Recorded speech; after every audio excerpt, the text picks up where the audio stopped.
Yeah, yeah, yeah, yeah. Because I'm happy. I'm a Muslim, that's what makes me happy, and that's the truth. Do we have a question from the brother at the back, non-Muslim brother? Yes, please go ahead.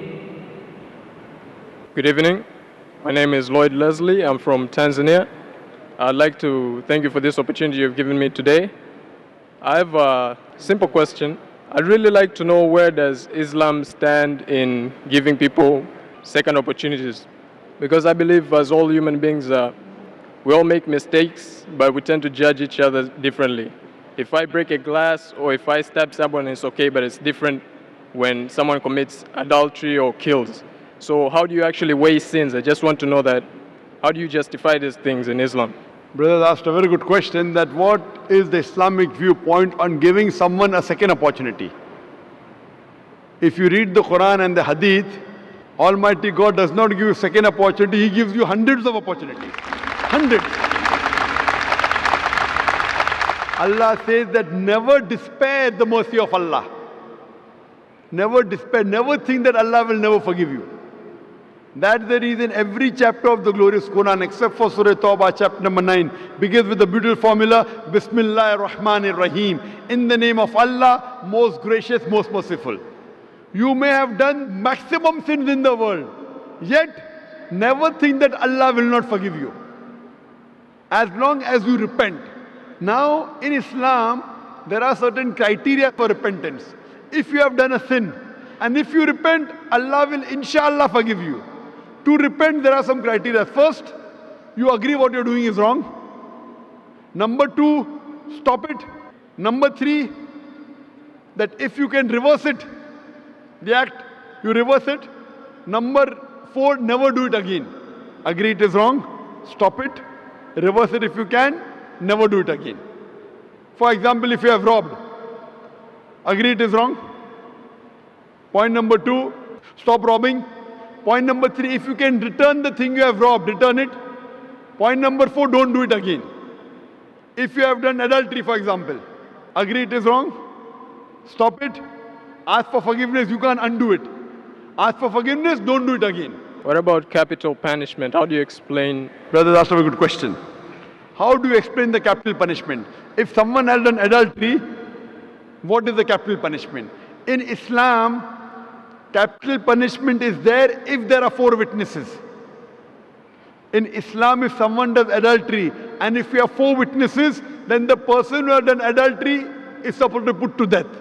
For your information, let me tell you that in the life history of Prophet Muhammad Sallallahu Alaihi Wasallam and the Sahabas, there were only couple of people who were put to death, those who themselves wanted to be put to death. They themselves told the Prophet, I have done adultery. Prophet said, go away. Again the lady came. The Prophet said, when the child is born, come to me. The Prophet kept on evading, but she insisted. Then when she insisted, then the Prophet said, okay, stone her to death. And when she died, one of the Muslims cursed her. So the Prophet said, the forgiveness that she has asked for, even if you distribute in the whole city of Medina, yet it will be more. That means she wanted to be punished so that she will go to Jannah. There is not a single case in the hadith of Muhammad Sallallahu Alaihi Wasallam where a person was put to death because of 4 witnesses. There were few cases, all of them volunteered to be killed. That means even today, even in Saudi Arabia, I don't know of any case where a person is put to death because of adultery, because of 4 witnesses. Unless the person himself or herself comes and tells, I have done adultery, put me to death. That means don't do adultery in public. It's a big sin. It's a major sin. It's the 10th major sin in Islam. But if you do adultery, it's between you and Allah. You ask for forgiveness, don't do it again, Allah will forgive you. Again you do adultery, again ask for forgiveness, and you repent, Allah will forgive you. The capital punishment only comes in the case where you do it publicly and if there are 4 witnesses who give witness. That means don't spoil the society. If you are doing hidingly, it's a sin. Don't do it, but you are doing alone. So all the punishments have got certain clauses in Islam. And Allah says that even if you have done a sin as much as a mountain, Ask for forgiveness, Allah will forgive you. So in Islam, Allah is the God who is most merciful, most gracious, most benevolent. Whatever sins you have, you ask for forgiveness, Allah will forgive you. You change your lifestyle, repent correctly, and inshallah you'll go to paradise. Hope that answers the question. Thank you very much. Thank you.